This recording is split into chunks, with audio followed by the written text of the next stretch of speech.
आपको story about flying में first chapter हो गया, सीगल वाला इज फर्स्ट फ्लाइट। अगला चैप्टर आता है द ब्लैक एरोप्लेन। अभी चैप्टर का नाम द ब्लैक एरोप्लेन क्यों पड़ा है ये देखते हैं इस चैप्टर में क्या क्या। The moon was coming up in the east. आप इसमें बताया गया फर्स्ट लाइन में रात का सीन है, यहाँ पे मून है जो कि ईस्ट की डायरेक्शन में है। बिहाइंड मी अब एक पर्सन की बात की गई है जिसके पीछे मून है। And stars was shining in the clear sky above मी। मेरे ही जस्ट ऊपर बहुत सारे चमकते हुए तारे हैं। There was not cloud in the sky. अब बोलता है स्काई बिल्कुल खाली, बिल्कुल साफ है, सिर्फ स्टार है और वो चमक रहे हैं। रात का पूरा माहौल बताया गया वहाँ पे।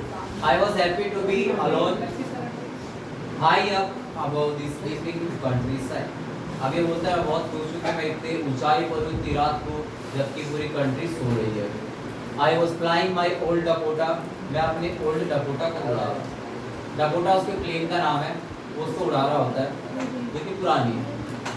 Over France back to England. France से इंग्लैंड की साइड वो जा रहा है और अभी वो एरोप्लेन में। I was dreaming of my holiday and looking forward to be with my family. अब वो सपने देख रहा होता है, सोच रहा होता है कि मैं थोड़ी ही देर में कुछ घंटों में अपनी फैमिली से मिल पाऊंगा, ऐसा वो सोच रहा होता है।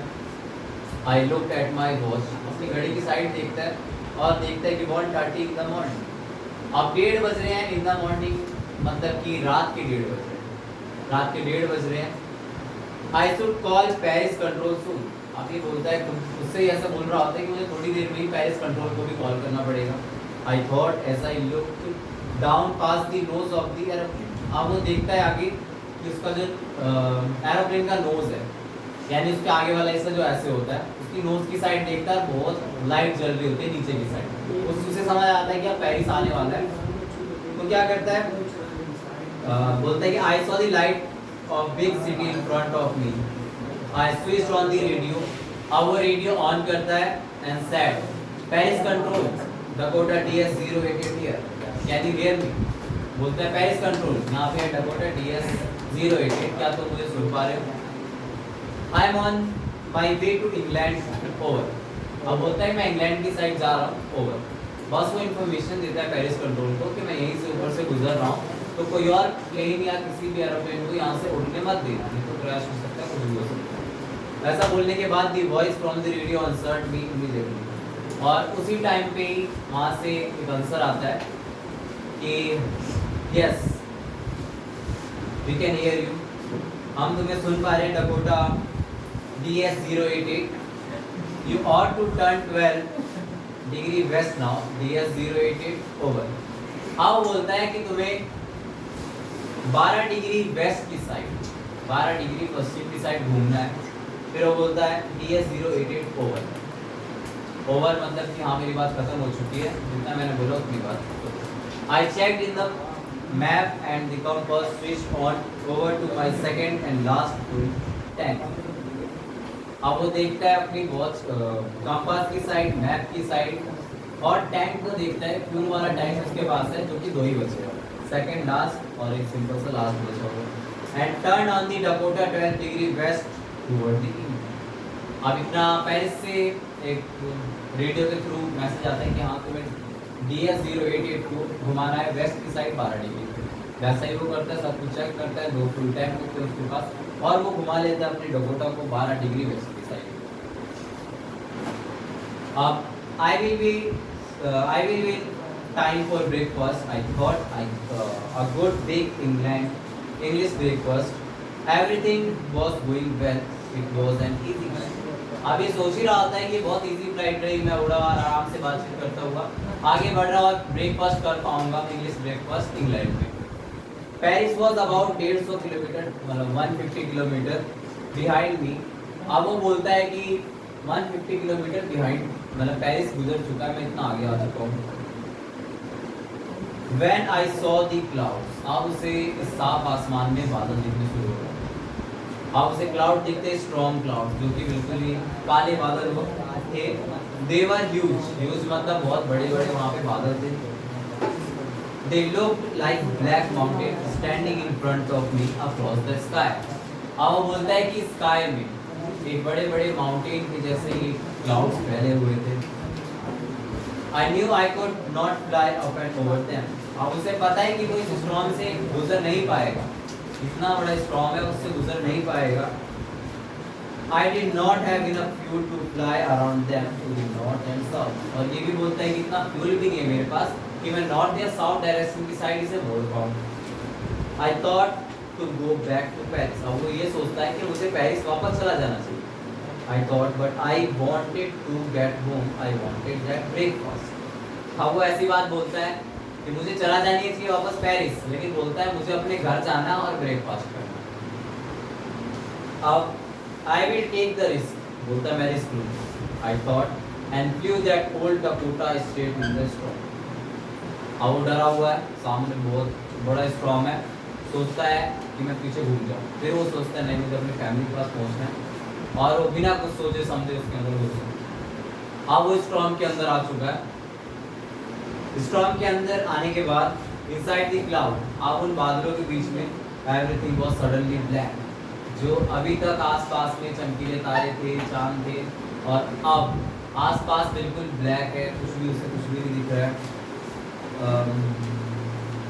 It was impossible to see anything outside the aeroplane. उसे एरोप्लेन के बाहर का कुछ भी नहीं दिख रहा होता है. The old aeroplane jumped and twice in the air. I look at the compass. अब जो एरोप्लेन होता है वो जंप करता है, स्ट्रॉन्ग है, वहाँ पे बिजली कड़क रही है, हवा चल रही है बहुत तेज तेज, उसके जो विंग्स होते हैं वो ऐसे ऐसे हो रहे होते हैं, ऐसे कभी कभी घूम भी जा रहे एरोप्लेन और ऐसे ऐसे हो रहे हैं. I look at the compass. अब वो कंपास को देखता है. नॉर्मली कंपास जो होता है एक डायरेक्शन शो करता है, नॉर्थ डायरेक्शन. अब जो उसका कंपास है वो ऐसे ना होके ऐसे ऐसे ऐसे ऐसे घूम रहा होता है गोल गोल. अब बोलता है कि ये भी खराब हो चुका है. The compass was turning round and round and round. It was dead. यानी ये मर चुका है. ऐसे बोलता है कंपास अब मर चुका है. It would not work. ये वर्क नहीं करेगा. The other instruments were suddenly dead. और बाकी के सारे इंस्ट्रूमेंट भी बंद हो चुके हैं. ना कंपास, ना रेडार चल रहा है, ना कोई सिग्नल आ रहा है, सब कुछ जाम हो चुका है. So I tried the radio. Radio देखता है वो. रेडियो भी बंद था. बस वो बोलता रह जाता है Paris control, can you hear me? सामने से कोई जवाब नहीं. I had no radio, no compass, and I could not see where I was. और ना उसके पास कोई रेडियो है, ना कंपास है, और उसे ये भी नहीं पता है कि वो है कहाँ. And I was lost in the storm. अब वो आखिरकार बोलता है कि मैं तो खो चुका हूँ storm में. इस तूफान में मैं खो चुका हूँ. Then in the black cloud quite near me. अब वो देखता है कि आस पास के एक काले बादल के पास में, जो मेरे पास में था, आई सॉ अनदर एरोप्लेन. और अचानक से उसे एक और एरोप्लेन दिखता है अपने ही जस्ट पास में, जो कि उससे थोड़े से आगे पे. यानी कि एरोप्लेन एक यहाँ पे जो डकोटा DS-08 है, और एक एरोप्लेन यहाँ पे होता है, उसके आगे होता है. It has no light on wings. अब उसकी चौंकने की बात एक और आती है कि वहाँ पे लाइट भी नहीं चल रही. एरोप्लेन में लाइट जलना चाहिए, रात का टाइम है, ऊपर से स्टॉर्म में, तो लाइट जलने से ये भी पता चलता है एयरपोर्ट वालों को कि एरोप्लेन आने वाला है, आ चुका है, सामने है, किस वे से नीचे उतरे. अब वो देखता है और सडनली बोलता है कि यहाँ पे तो लाइट नहीं है इसके विंग्स पे. But I could see it flying next to me through the storm. But वो उसे देख पा रहा था स्टॉर्म्स में, जो कि उसके जस्ट आगे चल रहा होता है. I was very glad to see another person. अब वो खुश हो जाता है कि पहले मैं इस स्टॉर्म में बिल्कुल अकेला था, लेकिन अब एक और ऐसा पर्सन है जो मेरे साथ है, उसे खुशी होती है. I was very glad to see another person. He lifted one hand and wave. अब जैसे पर्सन हाई करते हैं एक पर्सन को देख के ऐसे करके, वो डकोटा DS से ही अंदर से ऐसे हाई करता है, और वो पर्सन उसके आगे. अब सामने वाला पर्सन चिल्लाता है follow me. He was saying, चिल्लाता है follow me. He knows that I am lost. अब उसे पता है कि डकोटा वाला खो चुका है, क्योंकि स्ट्रॉन्ग में सिग्नल्स नहीं आते हैं, तो खो चुके उसे बोलता है follow me. I thought he is trying to help. अब जो डकोटा में बैठा पर्सन है वो सोचता है कि मेरी हेल्प करना चाहता है, तभी चिल्ला रहा है follow me. He turned the aeroplane slowly to the north. अभी बहुत धीरे धीरे इस एरोप्लेन की साइड ही अपना एरोप्लेन भी घुमा लेता है और इसके जस्ट पीछे आ जाता है. इसके पीछे आने के बाद ये इसको फॉलो कर रहा होता है डकोटा को, so that it would be easier for me follow him. I was very happy to go behind the strange aeroplane like a compliment. अब वो बहुत खुश हो जाता है, भले ही वो उसको जानता ना हो, फिर भी इतने काले मौसम में ब्लैक क्लाउड्स के बीच में एक स्ट्रेंज का मिलना भी उसके लिए स्ट्रेंज बात थी. तो उसका पीछा करता है आफ्टर हाफ एन आवर, अब हाफ एन आवर के बाद the strange black aeroplane was still there in front. अब हाफ एन आवर के बाद भी वो जो एरोप्लेन है कितनी देर से उसके आगे ही है, उसको फॉलो कर रहा है। Now there was only enough fuel in the old Dakota last time to fly for 5 to 10 minutes. अब ये बोलता है, सोचता है कि जो ओल्ड डकोटा है ज़्यादा से ज़्यादा 5 से 10 मिनट चल पाएगी। I was starting to feel frightened again. अब उसे दोबारा डर लगने लग जाता है कि मैं फॉलो तो कर रहा हूँ किसी को, लेकिन अगर ये फ्यूल ख़त्म हो तो मैं यहीं गिर जाऊँगा और ये मेरी लास्ट फ्लाइट होगी। But then he started to go down and I follow through the storm. अब अचानक से जो आगे चल रहा है एक ब्लैक एरोप्लेन है वो नीचे आने लग जाता है, तो ये भी इसको फॉलो करते हुए धीरे धीरे नीचे आता है। Suddenly I came out of the clouds and saw 2 long straight line of light in front of me. अब अचानक से वो बाहर आ जाता है बादलों से और सामने देखता है कि स्ट्रेट लाइन है लाइट्स की, जो कि होता है एयरपोर्ट। अब वो बोलता है an airport I was safe, यानी कि एक एयरपोर्ट है, मैं तो सुरक्षित हूँ। I turn to look for my friend in the black aeroplane. अब वो घूमता है और देखता है कि ब्लैक एरोप्लेन कहाँ पे है, लेकिन वहाँ कोई नहीं होता। There was nothing there, the black aeroplane was gone. अब ब्लैक एरोप्लेन जा चुका था, ऐसा वो बोलता है। I could not see it anywhere, लेकिन एक एरोप्लेन का इतनी जल्दी यहाँ से चला जाना एक आम बात नहीं है। वो देखता है कि वहाँ पे कहीं पे भी नहीं। आई landed and was not sorry to walk away from the old Dakota near the control tower. अब वो करता क्या है, लैंड तो करता है वहाँ पे एयरपोर्ट पे, लेकिन वो जब लैंडिंग कर रहा होता है वो सीधे जाता है कंट्रोल सेंटर के बिल्कुल सामने जाके रोकता है। और कंट्रोल सेंटर के बिल्कुल सामने रोकने के बाद उतरता है वो। And I went and asked a woman in the control center where I was and who the other pilot was. I want to say thank you. अब बोलता है कि मेरे साथ वाला पायलट कौन था जो मेरे साथ आया है, मैं उसे थैंक यू बोलना चाहता हूँ। She looked at me very strangely and then laughed. अब बहुत चौंकते वो लेडी जो होती है उसको देखती है और हंसने लग जाती है। Another airplane, अब एक मजाक के में बोलती है another airplane, मतलब दूसरा aeroplane. Up there in the storm, और इस तूफान में no other airplane were flying tonight. बोलती है कि ऐसा कोई एरोप्लेन नहीं जो अभी उड़ रहा हो, सारे एरोप्लेन तो रात को उड़ने वाले। Yours was the only one I could see in the radar. अब एक और ये चौंकने वाली बात बोलती है कि मैं सिर्फ तुम्हारे एरोप्लेन को रडार पे देख पाती हूँ और किसी को भी नहीं, यानी कि तुम सिर्फ इकलौते थे जो कि स्टॉर्म में थे और कोई भी नहीं था। So who helped me to arrive there safely without a compass or a radio? अब ये चौंकते हुए बोलते कि ऐसा कौन सा पर्सन था जो कि बिना किसी कंपास के, बिना किसी रेडियो के मुझे उस तूफान से यहाँ तक लिया है इंग्लैंड में, and without any more fuel in my tanks, और मेरे पास ज़्यादा फ्यूल भी नहीं था और मैं इतनी जल्दी यहाँ कैसे आ गया। वो was the pilot of the strange black aeroplane flying in the storm without lights. और ये लास्ट में सस्पेंस के साथ स्टोरी खत्म हो जाती है कि वो ब्लैक एरोप्लेन में पर्सन कौन था, ब्लैक एरोप्लेन कौन सी थी जो कि स्टॉर्म में चल रही थी बिना लाइट। और ये चैप्टर एक अब 3 चैप्टर हो चुके हैं, 3 poem. A letter to God, Dust of Snow, Fire and Ice, Nelson Mandela, A Tiger's Zoo, 2 story about flying, इसके भी 2 स्टोरी हो चुके हैं। How to tell wild animals, अब एक पोएम आ जाती है how to tell a wild animal.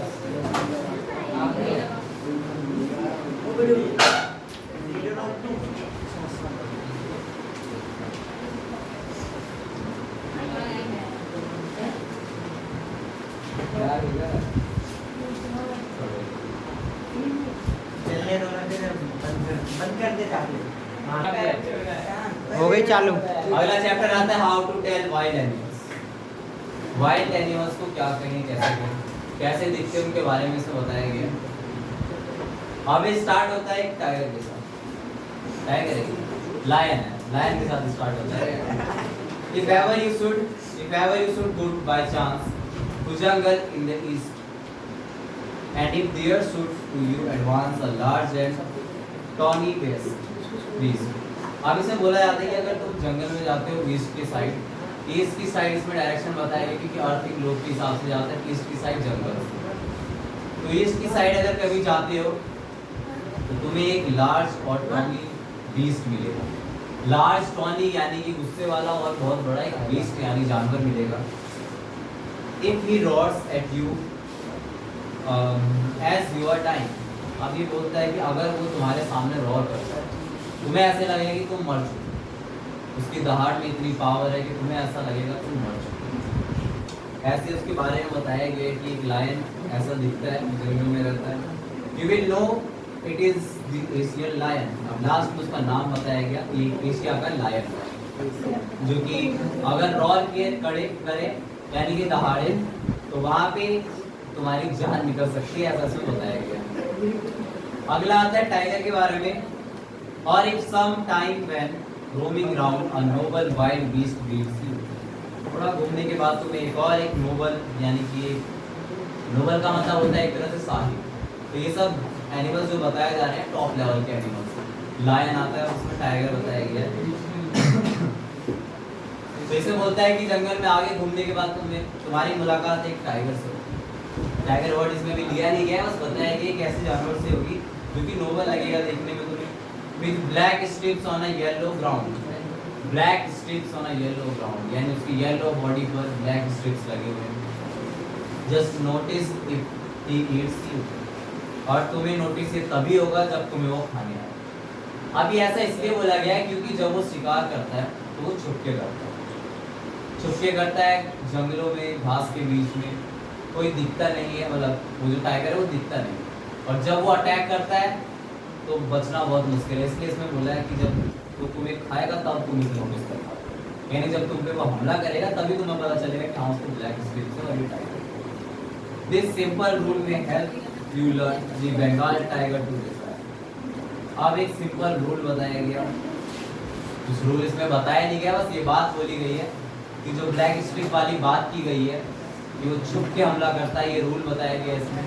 और ये जो रूल बताया गया वो बताया गया बंगाल टाइगर की, ये उसको डिस्कर्न करता है। डिस्कर्न मतलब कि उसके बारे में बताता है, ब्लैक लाइनिंग के बारे में। एक स्क्रोलिंग, अब अगला पैराग्राफ आता है एक और जानवर के बारे में। आपके कौन से जानवर है देखते हैं। Scrolling fourth a beast you view whose height was spot in peppers। अब ये बोलता है कि एक और जानवर है जो हाइड हो सकता है लेकिन अपने स्पॉट्स के साथ यानी धब्बों के साथ, एक मार्क के साथ वो हाइड हो सकता है। As soon as he has leapt on you, you will know it was the leopard। जब वो तुम्हारे ऊपर लेफ्ट होगा तब तुम्हें पता चलेगा वो लेपर्ड है, यानी तुम्हारे ऊपर जब हमला करेगा तब तुम्हें पता चलेगा कि वो लेपर्ड है। We do not good to roar with pain, he will only lap and lap again। वो ना दहाड़ेगा ना कुछ करेगा, वो सिर्फ लैप्स करेगा यानी कि तुम्हें नोचेगा, तुम्हारे मांस को खाएगा। ये बताया गया इस लेपर्ड के बारे में। लेपर्ड की आवाज़ उतनी भयानक नहीं होती, बिल्ली जैसी थोड़ी दबी होगी। तो यही इसमें बताया गया वो दहाड़ेगा नहीं, चिल्लाएगा नहीं, सीधे तुम पे हमला करेगा और तुम्हें नोचेगा। ये लेपर्ड के बारे में बताया गया। फिर आगे आता है और animal. If when you are walking round your yard, you met a creature there। अगर तुम अपने यार्ड के पास घूमो, अब यार्ड का मतलब तुम्हारे घर वाला यार्ड नहीं है, जंगल में अगर खुले एरिया में थोड़े जाओगे तो वहाँ पे तुम्हें एक क्रिएचर मिलेगा whose view hurts you very very hard। Be sure it is a bear। अब ये बोलता है अगर तुम्हारी मुलाकात इस जानवर से हुई तो वो तुम्हें जकड़ लेगा। इसमें बोला गया है who hugs you very very hard, यानी बहुत तेजी से तुम्हें गले लगाना यानी पकड़ लेगा। इसकी पकड़ में इतनी मजबूती है तो तुम्हें दबा के ही मार सकता है। अब बताया जाता है कि ये बियर यानी भालू है। If you have any doubt, I guess he will give you just one more chance। अगर तुम्हें कोई डाउट है तो मुझे ऐसा लगता है कि तुम्हारे पास सिर्फ एक चांस है बचने का, क्योंकि अगर भालू जो होता है वो मरे हुए जानवरों को खाता है, मरे हुए जानवरों को वो नहीं खाता। अगर भालू के सामने ऐसी एक्टिंग की जाए कि तुम मरे हुए हो तो उसे छोड़ देते हैं, बहुत चांस होते हैं कि वो छोड़ के चला जाए। तो ऐसा ही कर सकते हैं, बालों के सामने लेट सकते हैं या बिना किसी मोशन के, बिना सांस लिए। कोई क्वेश्चन? कैसे पता चलेगा? भालू नहीं, देखो इसमें बोला गया है अगर तुम मरने की एक्टिंग करोगे तो वो तुम्हें छोड़ देगा, ये चांस होता है कि वो तुम्हें छोड़ देगा, क्योंकि जो बियर होता है वो मरे हुए लोगों को नहीं खाता है, किसी मरे हुए जानवर को नहीं खाता। अब अगला आता है thought to distinguish beast of prey or novice might not plus the crocodile always may tell from the hyena plus। अब इसमें एक और बीस्ट के बारे में बताया गया है जो कि शिकारी होते हैं, प्रे मतलब जो शिकारी होते हैं, क्योंकि तुमने नोटिस किया होगा ये सब शिकार करके खाते हैं, पकड़ के खाते हैं। शिकारी वो होते हैं जो बहुत मुश्किल से किसी जानवर को पकड़ पाते हैं, भालू कोई शिकारी नहीं, वो सिर्फ मछली पकड़ के खाता है, उसको शिकार करते हैं। लेकिन जो ये हाइना है, क्रोकोडाइल है, ये ऐसे शिकार करते हैं जानवरों को तड़पा तड़पा के खाते हैं उसे। तो ये प्रे है जो दो नाम बताए गए, क्रोकोडाइल और हाइना लकड़बग्गा। टेल फ्रॉम द हाइना दस हाइना कम्स विद मैरी स्माइल। अब जो हाइना का मुंह था ना, ऐसा लगता है कि वो हंस रहा है, इसलिए उसमें बताया गया मैरी स्माइल के साथ वो दिखता है, हाइना जो होता है लकड़बग्गा। But if they beat they are crocodile, लेकिन अगर वो रो रहे हैं तो वो क्रोकोडाइल। यानी इसमें बोला गया है प्रे जो होते हैं, शिकारी जो होते हैं, उसमें दो जानवरों का नाम दिया गया, हाइना क्रोकोडाइल। हंसता हुआ चेहरा अगर तुम्हें दिख रहा है तो वो हाइना है जो तुम्हें खाना चाहता है, और अगर वो हंसते हुए रो रहा है, यानी जो क्रोकोडाइल का फेस होता है पूरा फटा हुआ था आगे से, लगता है कि वो हंस रहा है, बड़ी सी स्माइल दे रहा है, और अगर रो रहा है, क्योंकि क्रोकोडाइल के आईज ना हमेशा गीले होते हैं, इसलिए उसमें बोला गया कि अगर वो रो रहा है और हंस रहा है तो वो एक क्रोकोडाइल। इसमें दोनों की एक साथ कंपैरिजन किया गया है, हाइना और क्रोकोडाइल। लास्ट में आता है ट्रू कैमेलियन इज स्मॉल। अब इसमें कैमेलियन के बारे में बताया गया है। कैमेलियन एक ऐसा जानवर है जो अपने एनवायरनमेंट के साथ रंग बदलता है, यानी गिरगिट जो होता है। लिजर्ड सॉर्ट ऑफ थिंग्स, ऐसा बोला है, एक लिजर्ड भी बोला जा सकता है, छिपकली भी बोली जा सकती है, वैसा ही दिखता है। He has not any eye at all and not a single wing। अब ये बोलता है कि इसकी आइज नहीं होती, आइज नहीं होती, ईयर्स नहीं होती, सॉरी ईयर्स नहीं होते, कान नहीं होते हैं, और जो इसकी स्किन है उसके ऊपर ना ही कोई विंग्स होते, ना बाल होते हैं, कुछ भी नहीं होता है। If there is nothing on the tree is the chameleon you see। अब ये बोलता है अगर तुम्हें पेड़ पे कुछ नहीं दिख रहा है तो समझ जाओ आप कैमेलियन।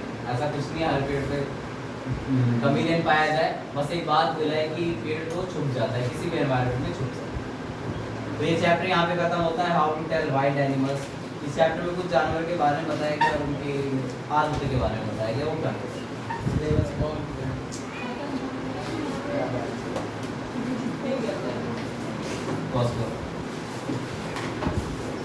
निकाल दिया ट्राइपॉड और ये अगली पोएम आती है दी बॉल पोएम। अब दी बॉल पोएम में क्या क्या बताया जाता है देखते हैं। कैमरा ऑन है,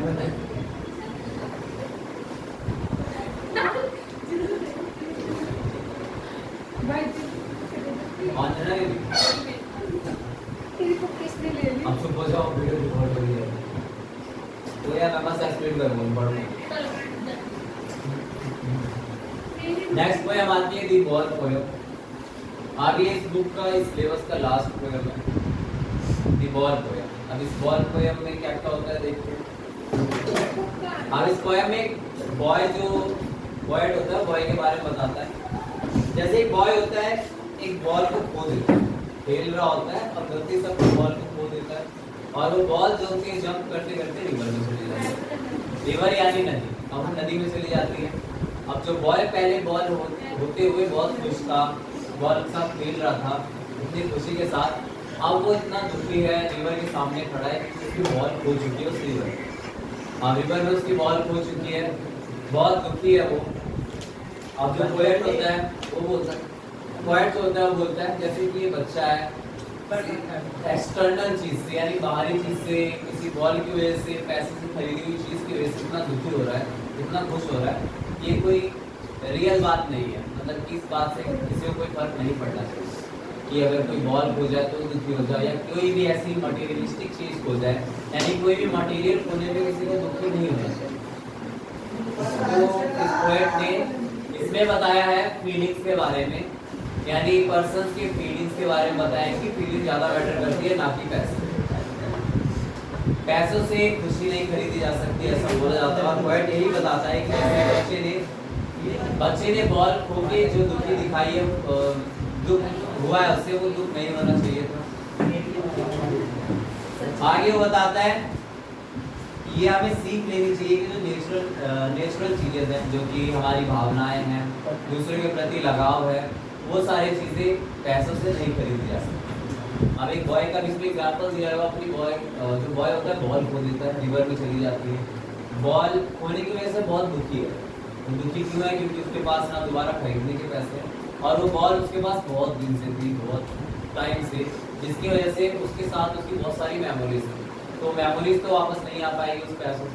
तो वही बात पोएट ने पूरे पोएम में बताई है कि जो पैसा होता है वो किसी की फीलिंग्स को, इमोशन को नहीं खरीद सकता। किसी के साथ अटैचमेंट जो होती है वो पैसों से नहीं खरीदी जा सकती है। पूरे चैप्टर में ये बात बताई गई है। नॉलेज, ज्ञान पैसों से खरीदा जा सकता है? नहीं, ज्ञान भी पैसों से नहीं खरीदा जा सकता, क्योंकि अगर पैसों से ज्ञान खरीदा जाता तो हर एक बच्चा जो पैसा दे रहा है सारे इंटेलिजेंट, इसलिए ज्ञान भी पैसों से नहीं खरीदा जाता। वो सबके अपने ऊपर होता है कैसे उसे उस चीज़ को इम्पोर्टेंस देने के लिए हर एक वस्तु ने, हर एक इंसान की भी होती है। यही इस चैप्टर में बताया गया है कि फीलिंग ज़्यादा मैटर करती है पैसे से। तो ये पूरी पोएम का समरी था, जो कि एक बॉल के माध्यम से बताया गया था। अब अगले चैप्टर पे आते हैं, from the diary of any. अब ये चैप्टर आता है from the diary of Anne Frank.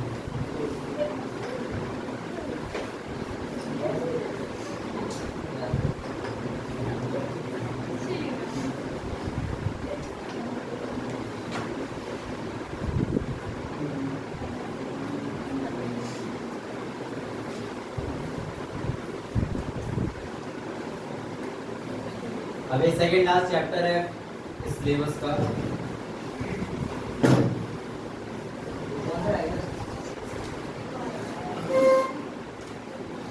अभी एक चैप्टर, इसके बाद एक लास्ट चैप्टर बचेगा।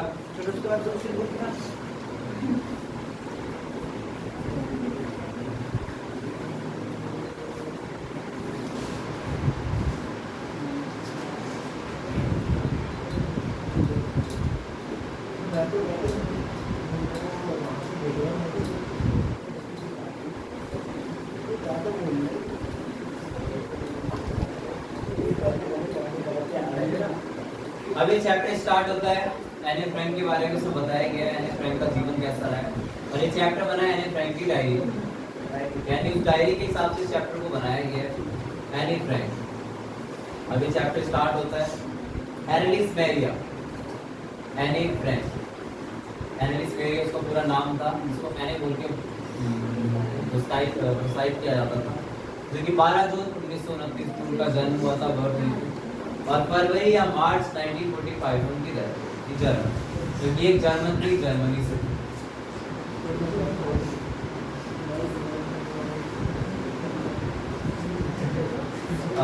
While in hiding with her family and 4 friends in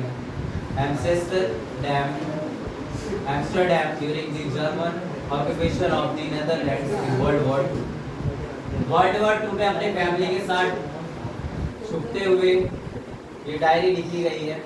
और family had moved in Amsterdam after the Nazis gained power in Germany. Nazis ने German पे rule कर लिया। उस टाइम पे जो इनकी फैमिली थी, यानी कि फैमिली थी, वो एम्स्टर्डम में चली जाती है, एम्स्टर्डम एक जगह का नाम है, और नाजीज एक बड़े से संगठन का नाम है, जो कि जर्मनी पे शासन करना स्टार्ट कर देती है। अब जब इस पॉपुलेशन बहुत बढ़ चुकी थी, the family went into the hiding in July 1942 in hidden rooms in her father auto Franks office में। अब क्योंकि ये अलग जगह से आए हुए थे, तो इनकी फैमिली को वहाँ पे रहना बहुत मुश्किल था, एम्स्टर्डम में इनका रहना बहुत मुश्किल था, इसलिए चले जाते हैं अपने फादर के ऑफिस में छुपने, वहाँ के रूम्स में छुपने, वहाँ पे रहने। ऑटो फ्रैंक जो इनके फादर का नाम बताया गया है, इनकी बेटी का नाम एने फ्रैंक है, सरनेम फ्रैंक इन फैमिली का। आफ्टर 2 ईयर इन हाइडिंग, अब 2 साल बीत चुके हैं, ये छुपे हुए हैं ऐसे ही। वॉर चल रहे हैं, वर्ल्ड वॉर चल रहे हैं, दूसरे कोई शासन कर रहे हैं जर्मनी पे, और ये कहाँ छुपे हुए हैं? एम्स्टर्डम में।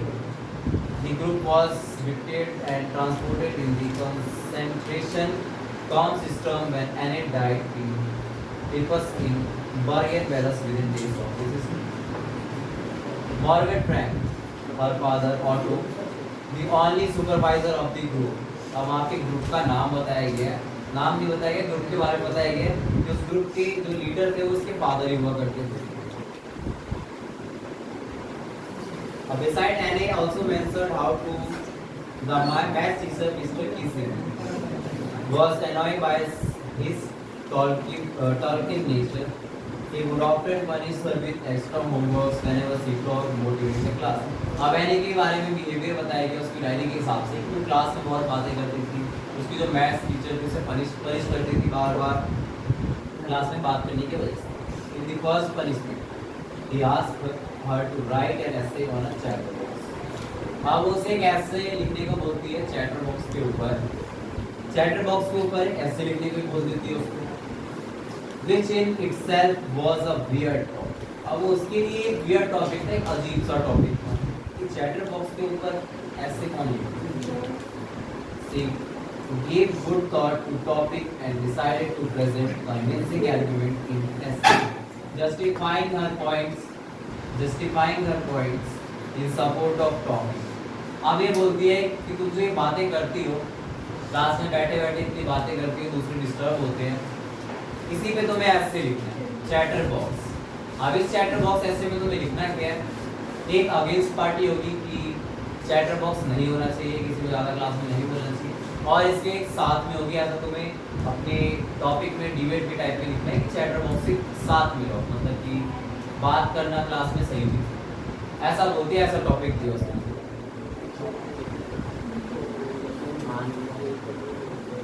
She mentioned that she would try to improve herself। और बोलती है, इसने मेंशन कर रखा है कि मैंने ट्राई किया था अपने आप को और बेहतर बनाने के लिए, बात ना करूँ मैं क्लास में।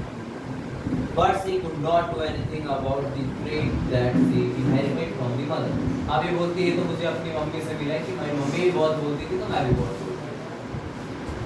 When her teacher read the essay, अब वो ऐसे लिख चुकी है, अब टीचर उसका ऐसे रीड करती है। He found it amusing and assigned her a second essay, an acrostical chatterbox for her unreformable talking nature। अब जो इसने चैटर बॉक्स के ऊपर लिखा है, ऐसे लिखा है, उसके खिलाफ में नहीं, यानी कि चैटर बॉक्स होना एक सही बात है, ऐसा कुछ वो लिखती है। However, during the third lesson, Mr. Keesing had read enough of her justification and assigned her another topic, entitled। अब इतना पढ़ने के बाद जब थर्ड लेसन स्टार्ट होता है, यानी थर्ड पीरियड की बेल बजती है, तब वो उसको एक और टॉपिक देती है, उसका नाम होता है क्वैक क्वैक क्वैक। अब क्वैक क्वैक क्वैक का मतलब उसने टॉपिक इसलिए दिया, यानी ज़्यादा बोलना है, इसलिए उसने इसको टॉपिक दे दिया sad distress chat as a punishment for the incorrigible head. अब ये इसे जो इसने असाइन किया है, इसको बोलती है quack quack quack as a punishment देती है। अब उसे क्वैक क्वैक क्वैक करके बोलना, यानी एक डक के जैसे उसे बात करनी है, क्वैक क्वैक करके, ऐसा उसे पनिशमेंट मिलता है। And almost blank out of thought after writing essay on this similar topic previously। This time she took the help of her friend Sally। अब इस बार ये ऐसे लिखने के लिए अपने फ्रेंड की मदद लेती है, इसका नाम है सैली, who was good at poetry लिखने में बहुत अच्छी है, and wrote the essay from beginning to end in satirical verse। अब वो बहुत अच्छी होती है, उसकी दोस्त है सैनी, उसका नाम एनी, उसका नाम सैनी। अब सैनी जो उसकी दोस्त होती है, वो पोएट्री लिखने में बहुत अच्छी होती है, ऐसे लिखने में उसकी हेल्प करती है। When a teacher read the essay, he took it lightly and thoroughly enjoyed it। अब इस बार जब टीचर होती है ऐसे पढ़ती है, तो उस बार वो उसे बहुत सही लगता है, वो ऐसे उसे बहुत सही लगता है। Since then, Annie was allowed who topped in class and was never assigned any extra homework by Mr. Keesing. अब इस बार ये ऐसा ऐसे लिख के देती है कि मिस्टर कीसिंग की जुबान बंद हो जाती है और कभी वो उसको बाद में ऐसा कुछ बोलती नहीं है जो बात क्यों कर। अब ये 5 पेज का जो बुक में दिया हुआ है उसकी पूरी समरी बस ये कि लास्ट में जो मिस्टर कीसिंग उसकी जो टीचर होती है वो उससे कुछ भी नहीं बोलते, क्लास में जितनी भी बात है।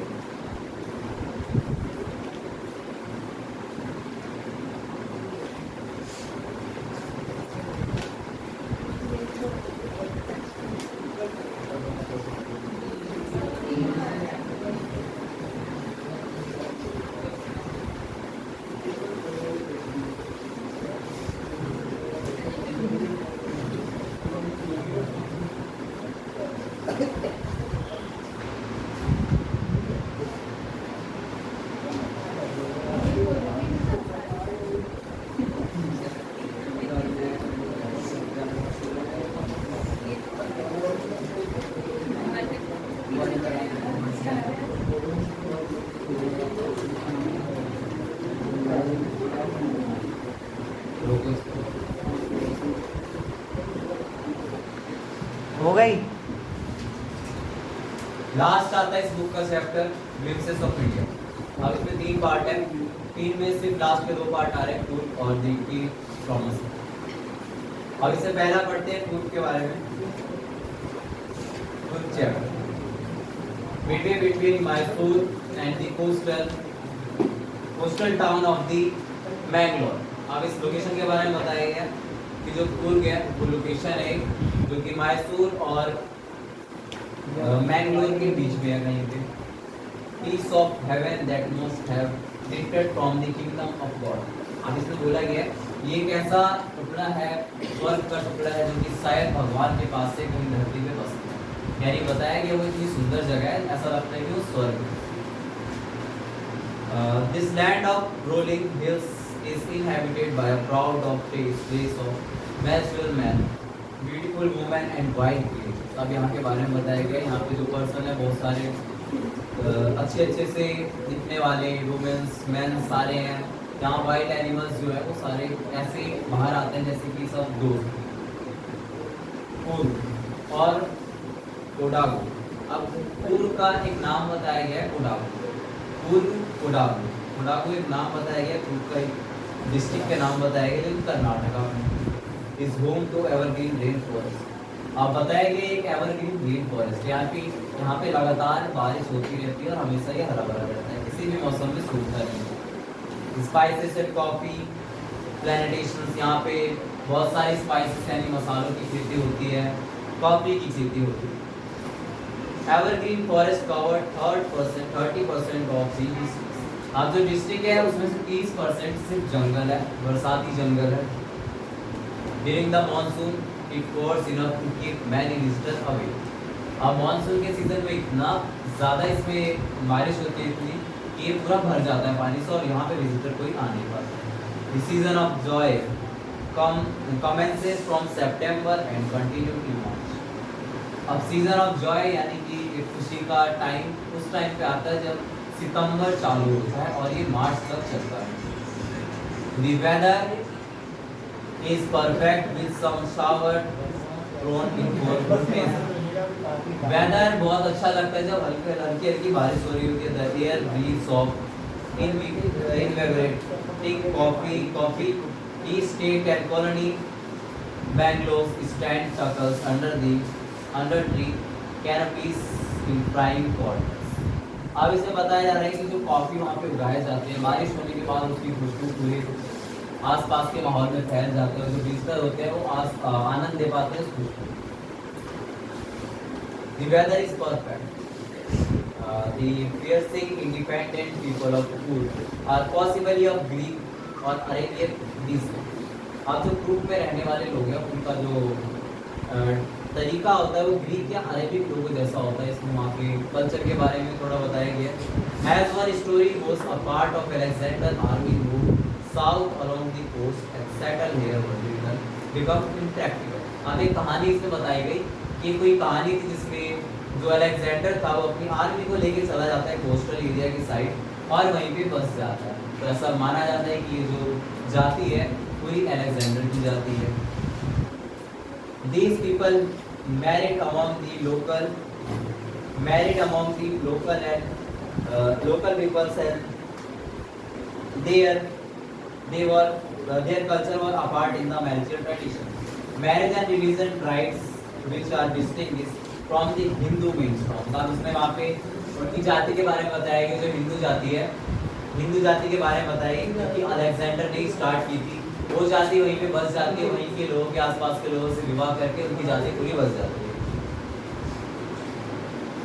Which are the distinct from the Hindu mainstreams, the theory of Arab origin drawn support from the long black coat. अब वहाँ पे ओरिजिन के बारे में बताया गया कि जो पहले रहने वाले जो लोग थे वहाँ पे ब्लैक कोट और एक लॉन्ग ब्लैक कोट पहना करते थे और बहुत लंबे लंबे वहाँ पे लोग हुआ करते थे। With a embroidered waist belt worn by the what was known as kupya. अब जो ब्लैक कोट वो पहनते थे और जो उनकी कमर थी वहाँ पे एक वाइट कलर का कपड़ा बंधा हुआ होता था, जिसको बोला गया है कुपिया। कुपिया नाम का कपड़ा उसके वेस्ट पे होता था। It resemble the kupya worn by the Arab and the Kurds. अब बताइए जो कुपिया वो रिलेट करता है अरब्स को, अरब में रहने वाले लोगों को रिलेट करता है। कुर्गी Holmes have a tradition of hospitality and they are more than willing to recount numerous tales of various related to their sons and fathers. अब ये बहुत सारी ऐसी कहानी उनके बारे में बताई जाती है, उनके फादर के बारे में, उनके बेटे को बोल रहे होते हैं कि हमारे ट्रेडिशन ऐसा कुछ चलता हुआ आ रहा है। The Kurd regiment is one of the most decorated in the Indian Army and the first chief of the Indian Army, General Cariappa. अब उस इंडियन आर्मी का पहले कैप्टन का नाम इसमें रिवील होता है जो कि है जनरल कैरियप्पा। जनरल कैरियप्पा वहाँ की आर्मी के मेन हेड थे जो कि थे जनरल कैरियप्पा।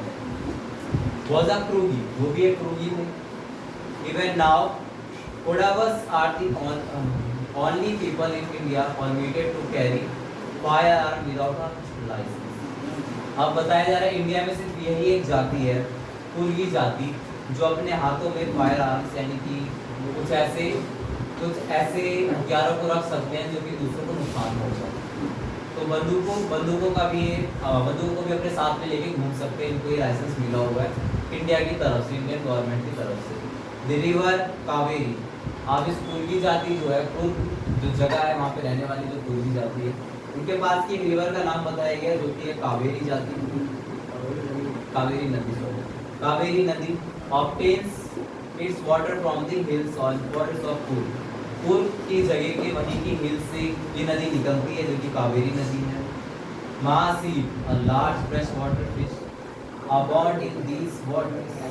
महासी वहाँ की एक बड़ी मछली का नाम है जो इस रिवर में ही निकलती है। Kingfishers dive from for their catch. Kingfisher नाम की मछली भी वहीं पे होती है। While squirrels and langur, squirrels, ये सारे बहुत सारे वहाँ के आसपास की जातियों का नाम, जानवर की जातियों का नाम बताया गया कि वहाँ पे पाए जाते हैं। Drop partially eaten fruit from the mischief of enjoying the splash and the ripple effect in the clear water. अब जो वहाँ पे रहने वाले लंगूर हैं वो जो अपनी परछाई देखते हैं पानी में तो उन्हें लगता है कोई और है सामने, तो वहाँ से वो फ्रूट को नीचे फेंकते हैं, उन्हें लगता है ये कोई है तो उसका अटैक करते हैं फ्रूट पे। तो वहाँ के ऐसा माहौल बताया गया है। Elephants enjoying being bathed and scrubbed in the river by their mahouts. अब जो एलिफेंट्स होते हैं वो भी रिवर में एंजॉय कर रहे हैं, रिवर के अंदर एंजॉय कर रहे हैं अपने mahouts से। mahouts मतलब उनके सूंड के बारे में बताया गया, अपने सूंड से वो वहाँ पे एंजॉय कर रहे होते हैं। The most laid back individual becomes converted to the life of high energy adventure with river rafting. River rafting के बारे में बताया गया कि नदियों को पार करने का भी वहाँ पे सिस्टम है। वहाँ की जाति ऐसी है कि वो रिवर को पार करना जानती है, इतनी पिछड़ी जाति नहीं है जो कि कुर्गी जाति। कोई rappelling, rock climbing and mount बिकिंग, ऐसे ही बहुत सारे वहाँ पे एक्टिविटीज़ के बारे में बताया गया जो कि वहाँ की जाति करती हुई आ रही है। Numerous walking trails in the region are favourite with trekkers, favourite with trekkers. अब जो वहाँ पे आने वाले ट्रेकर्स होते हैं, वहाँ पे घूमने वाले, पहाड़ों पे चढ़ने वाले, वो सारे भी वहाँ पे बहुत सारे होते हैं जो कि अलग अलग जगह से आते हैं उस माउंटेन को फाइंड करने, डिस्कवरी करने। Birds, bees and butterflies are there to give you company. Birds, bees and butterflies company देते हैं, यानी तुम्हारे साथ साथ में इतने सारे जानवर होते हैं, बर्ड्स होते हैं, बीज होते हैं, बटरफ्लाइज होते हैं, ऐसा लगता है तुम अकेले हो गए। मैकेग्री, Malabar, squirrels, langur and slanders, loris kept a watchful eye from the tree corner। अब कुछ इस पे जानवर के नाम दिए गए जो कि सिर्फ ट्रीज पे रहते हैं, पेड़ पे रहते हैं, वहाँ से देख रहे होते हैं सब कुछ। I do however prefer to step aside for wild elephant। अब ये बोलता है कि मैं प्रेफर करता हूँ कि जो वाइल्ड एलिफेंट है उनसे दूर ही रहो, क्योंकि जो वाइल्ड एनिमल्स होते हैं वो बहुत खतरनाक होते हैं और अचानक से ही हमला कर सकते हैं। Reply to the Brahmagiri hills brings you into a panoramic view of the entire misty landscape of Coorg। Brahmagiri अब हिल्स के बारे में बताया गया, एक चोटी के बारे में बताया गया, वहाँ पे तुम्हें उस पूरे कुर्ग जाति का, पूरे कुर्गी विलेज के बारे में देखने को मिलेगा। पूरा एरिया तुम्हें वहाँ से साफ साफ दिखेगा, वो एक हिल स्टेशन के जैसे बना हुआ है। A walk across the rope bridge leads to the 64 hours island of निसर्गधामा। अब एक ब्रिज बनी हुई है रोप की, रस्सी की एक ब्रिज बनी हुई है एक चोटी से दूसरी चोटी पे जाने के लिए, वो तुम्हें व्यू दिखाएगा निसर्गधामा की आइलैंड की। Running into Buddhist monk from India largest Tibetan settlement at near Bylakuppe. अब एक और जगह का नाम यहाँ बताया गया बायलाकुप्पे, जहाँ पे बहुत सारे तिब्बत के लोग आके बस चुके थे। इना बोनस यानी कि वहाँ अलग से आके एक बस गए थे जो कि कुर्गी जाति ने बनाए हुए इतने सुंदर जगह को उन्होंने डिस्कवरी की और वहाँ पे जाके बस गए जो कि तिब्बत से आए हुए थे। द मॉन्क इन रेड ऑर्चे and yellow robes are amongst the many surprises that wait to be discovered by visitors searching for the heart and soul of the India right here in। अब कुर्ग के बारे में बताया जा रहा है, वहाँ पे जो बस गए थे बुद्ध लोग इतने स्पिरिचुअल है, इतने धार्मिक थे कि जो विजिटर आते थे वो बुद्ध लोगों को भी देखते जाते थे और वहाँ की सुंदरता में खो जाते थे, जो कि इंडिया की जान जो कि कुर्ग। अब इस पूरे चैप्टर में खुद की सुंदरता के बारे में बताया गया, वहाँ पे कौन कौन से जीव रहते हैं, कैसा माहौल है, ये सब बताया गया कुर्ग। अब अगला स्टार्ट करते हैं T from Assam. T from Assam, चाय के बारे में बताया गया, चाय पत्ती जो घर में आती है वो असम से मेनली आती है, वही बताया गया। अब स्टार्ट होता है ये चैप्टर।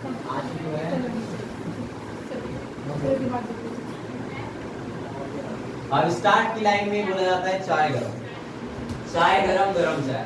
ये चैप्टर यहाँ से स्टार्ट होता है, चाय गरम चाय। A vendor called out in a high pitched voice। एक वेंडर जो चाय बेचने वाला है वो चिल्लाता है बहुत तेजी से। He came up to their window and asked, चाय साफ। यानी अब वो ट्रेन के पास में है और एक विंडो के पास में आके बोलता है चाय साफ, यानी चाय चाहिए साफ। ऐसा बोलता है give you 2 cups। पंजोल said। पंजोल एक इंसान का नाम है जो कि बैठा हुआ है ट्रेन में, वो बोलता है कि give up 2 cups और वो 2 चाय के कप मांगता है। They sipped the steaming hot liquid। अब जो पंजोल होता है वहाँ पर्सन जो होता है वो सिप करता है उस चाय के ग्लास को। Almost everyone in there compartment was drinking tea too. और उसके आसपास के जितने भी लोग थे वो सारे उस चाय की चुस्की ले रहे होते हैं। Do you know that over 80 crore cups of T R drunk every day throughout the world. अब इसमें एक फैक्ट बताया गया है कि एक साल में एक दिन में जो पूरा वर्ल्ड है वो 80 करोड़ कप चाय पीता है। 80 करोड़ कप चाय पी जाता है पूरी दुनिया से एक ही दिन। अब ये जो लाइन बोली है वो राजवीर ने बोली है जो किसी कंपार्टमेंट में ट्रेन के डब्बे में व्यू एस्क्लेम्ड पंजोल। अब जो पंजोल होता है बहुत तेजी से चौंकता है, बोलता है अच्छा T really is very popular. चाय सही में बहुत प्रचलित है। The train pulled out of station चाय का इसका आगे नहीं जाता। ये क्वेश्चन आउट ऑफ सिलेबस है, बकवास मत कर रहा है। एक तो वीडियो चल रही हो तो तुम आवाज आ गई। आवाज आ गई।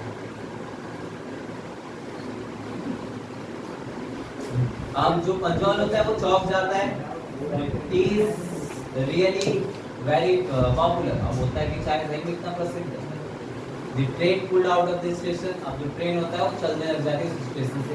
पंजौल buried his nose in his detective book again। अब पंजौल जो होता है पहले डिटेक्टिव बुक पढ़ रहा होता है, दोबारा से वही बुक पढ़ने लग जाता है। Rajveer too was an ardent fan of detective stories। अब राजवीर जो होता है वो भी एक बहुत बड़ा फैन होता है डिटेक्टिव स्टोरी का। But at the moment he was keener on looking at the beautiful scene। पर बाहर की सीन भी जो इतनी अच्छी होती है, राजवीर वो देख रहा होता है, बुक की साइड उसका ध्यान नहीं जाता है। It was green green everywhere. अभी बोलता है हर जगह बस ग्रीन ग्रीन है, ग्रीन माहौल है, हरा हरा माहौल है। Rajveer had never seen so much greenery before। Rajveer ने पहले कभी ज़्यादा हरियाली नहीं देखी थी, क्योंकि अभी वो देख रहा होता है। Then the soft green paddy fields gave way to tea bushes। अब जो ग्रीन ग्रीन पेड़ थे या फिर जो भी झाड़ियाँ थी, अब वो धीरे धीरे बदल जाती है चाय वाली झाड़ियाँ। यानी अब वो ऐसी जगह पे आ चुका है जहाँ पे चाय के बागान थे। It was a magnificent view against the backdrop of densely wooden hills of sea or tea bushes which stretch as far eye could see। अब ये देखता है कि जैसे मैं आगे पहुँचता हूँ, मैं जहाँ तक देखता हूँ सिर्फ हरा हरा ही दिखता है मुझे, यानी कि बस चाय के बागान दिखते हैं बहुत दूर तक, जहाँ तक मेरी आंखें जाती हैं। Dropping the tiny tea plants were tall, sturdy shade tree and amidst the orderly rows of bushes, bustling moved doll-like figures। अब ये बोलता है कि वहाँ पे जो ऐसे बने हुए स्ट्रक्चर थे, बिल्कुल स्ट्रेट लाइन से बने हुए थे, एक प्रॉपर वे में बने हुए थे। In the distance was the ugly buildings were smoke billowed out all chimneys। और वो देखता है कि कुछ बिल्डिंग्स भी है जिसमें से चिमनी में से काले काले धुएं निकल रहे हैं। ऐसा बोलता है hey a green garden a tea garden. Rajveer cried excited. अब राजवीर जो होता है वो बाहर देखते हुए अचानक से बोलता है हे टी गार्डन, मतलब चाय का बागान। पंजौल who had been born and brought up on a plantation did not share Rajveer's excitement। अब जो पंजौल होता है वो पहले से वहाँ का रहने वाला होता है, उसे पता होता है यहाँ का माहौल, तो उतनी एक्साइटमेंट नहीं दिखाता जितना कि राजवीर दिखा रहा होता है। Oh this is T country now. वो बोलता है पंजौल अच्छा हम टी कंट्री आ गए, यानी कि असम आ गए। He said Assam has the largest concentration of plantation in the world। अब जो राजवीर होता है एक्साइटेड हो जाता है बहुत ज़्यादा। पंजौल जो होता है उसको ही नॉर्मल लगता है। वो एक फैक्ट बताता है जो असम है वो सबसे ज़्यादा चाय उगाने वाला राज्य है, सबसे ज़्यादा यहाँ पे प्लांटेशन होती है पूरे वर्ल्ड में। You will see enough garden to last you in lifetime. तुम इतने गार्डन देखोगे जो अपने पूरी ज़िंदगी में नहीं देख पाओगे। ऐसा वो बोलता है पंजौल। I have been reading much as I could about tea. Rajveer said. Rajveer बोलता है मैंने बहुत पढ़ा है चाय के बागानों के बारे में। No one really knows who discovered tea but there are many legends. अब इसमें बोला जाता है अभी तक ये नहीं पता चला है कि किसने चाय की खोज की है, लेकिन बहुत सारे लेजेंड्स का इसमें नाम आता है, ऐसे इसमें बताया जाता है। व्हाट लेजेंड्स, कौन लेजेंड्स, ऐसा सामने वाला क्वेश्चन करता है पंजौल Rajveer. Well, there's the one about the Chinese emperor who always boiled water before drinking it। ऐसा बोला जाता है एक चाइनीज एम्परर है, यानी चाइनीज है कोई शासक है जो कि हमेशा पानी को उबाल के पिया करता था। One day a few leaves of twigs burning under the pot fell into the water, giving it a delicious flavor। It is said they was tea leaves। अब ये बोलता है कि जब मैं चाय पानी उबाल रहा होता हूँ, तो चाइनीज एम्परर पानी उबाल रहा होता है तो उसमें कुछ पत्तियाँ आके गिरती है जो कि शायद ही चाय की पत्तियाँ होंगी जो कि उसे फ्लेवर दे देती है। टेल मी अनदर स्कॉट पंजौल। पंजौल अब बोला जाता है दोबारा से टेल मी अनदर। अब दूसरी कहानी बताओ, जितने लेजेंड्स के बारे में तुम बोल रहे हो और दूसरी बताओ। We have an Indian legend too. अब जो होता है जिसने बुक पढ़ी हुई है, राजवीर ने पढ़ी हुई है इसलिए अब ये बोलते हैं कि इंडियन लेजेंड भी है, इंडियन लेजेंड भी है बौद्ध धर्म। बौद्ध धर्म एक इंडियन लेजेंड है। N ancient Buddhist ascetic cut off his eyelids because he felt sleep during meditation। अब एक बौद्ध धर्म के नाम बारे में बताया गया है, जो कि अगर उस टाइम पे मेडिटेशन कर रहा होता है और मेडिटेशन करते टाइम उसे नींद आ रही होती है, तो नींद आती है तो वो अपनी पलकों को काट देते हैं, वो होते हैं बौद्ध धर्म। बौद्ध धर्म जो कि इंडिया के कल्चर के बुद्धिस्ट थे, वो अपनी आंखों की पलक काट लेते हैं, आईलिड्स काट देते हैं ताकि उनकी आंख कभी बंद ही ना हो। The leaves of these plants, when put in hot water and drunk, banished sleep। Tea was first drunk in China। अब बताया जाता है जो चाय होती है सबसे पहले पी गई थी चाइना में। राजवीर added, राजवीर की बात बोलता है, as far back as 2700 BC। अब बोलता है कि ईसा मसीह के जन्म से 2700 साल पहले। In fact, words such as tea, chai and चीनी are from Chinese। यानी चाय और चीनी भाषा जो बोली जाती है वो चाइनीज भाषा। He came to Europe only in the 16th century and was drunk more as medicine than a beverage। अब टी जो थी, चाय जो थी, वो यूरोप में आती है सबसे पहले चाइना के बाद, जो कि एक मेडिसिन के जैसे पी जाती थी उस टाइम पे। The train clattered into Mariani Junction। The boys collected their luggage and pushed their way to the crowded platform। अब वो जो बॉयज होते हैं, राजवीर, पंजौर और बाकी कोई बॉयज रहे होंगे, वो सारे उतरते हैं, लगेज को उठाते हैं और भीड़ में घुस जाते हैं। Panjaur parents were waiting for them. Panjaur के जो पेरेंट्स होते हैं वो स्टेशन पे वेट कर रहे होते हैं। Soon they were driving toward देखियावरी। देखियावरी जगह की साइड वो जा रहे होते हैं। The tea garden managed by Panjaur father. Panjaur के फादर ही जो टी गार्डन है उसको संभालते हैं। An hour later the car veered sharply off the main road। अब जो एक घंटे बाद जो कार होती है वो मेन रोड पे पहुंच चुकी है। They crossed the cattle bridge and entered Dekhiyabari tea estate. अब जो होता है वो एक ब्रिज को पार करने के बाद देखियावरी पहुंच जाते हैं। On both side of gravel road were arc of tea bushes। अब ये बोलता है कि जो रोड के दोनों साइड है सिर्फ झाड़ियाँ ही झाड़ियाँ हैं, किस चीज़ की? सिर्फ चाय। All nearing poured to the same height group of tea pluckers with bamboo basket on their backs। अब ये बोलता है कि वहाँ पे सिर्फ प्लकर्स दिख रहे होते हैं। प्लकर्स वो होते हैं जो वहाँ से निकालते हैं चाय की पत्तियों को। चाय की पत्तियों को निकालने वाले प्लकर्स वहाँ पे हैं, जिनके कंधों पर, जिनके पीठ पर बहुत बड़े बड़े बास्केट्स लगे होते हैं। They crossed wearing plastic aprons were plucking the newly grown leaves। अब बोलते हैं कि उनके जो हाथों से वो निकाल रहे हैं पत्तियों को और अपने पीछे प्लास्टिक के बैग में डालते जा रहे हैं। Pinjore father slowed down to allow a tractor pulling a train load of tea leaves to pass। तो पंजौर फादर जो ड्राइव कर रहे होते हैं थोड़े स्लो हो जाते हैं। एक ट्रैक्टर जा रहा होता है, लीफ जिसके ऊपर पूरी भरी होती है, चाय की पत्तियां होती है। This is the second flush or spotting period, isn't it, Mr. Berua? Rajveer asked। It lasts from May to July and yields the best tea। अब ये बोलता है कि मई से जुलाई के बीच में सबसे बेस्ट जो होते हैं चाय की पत्तियां होती है वो होती है।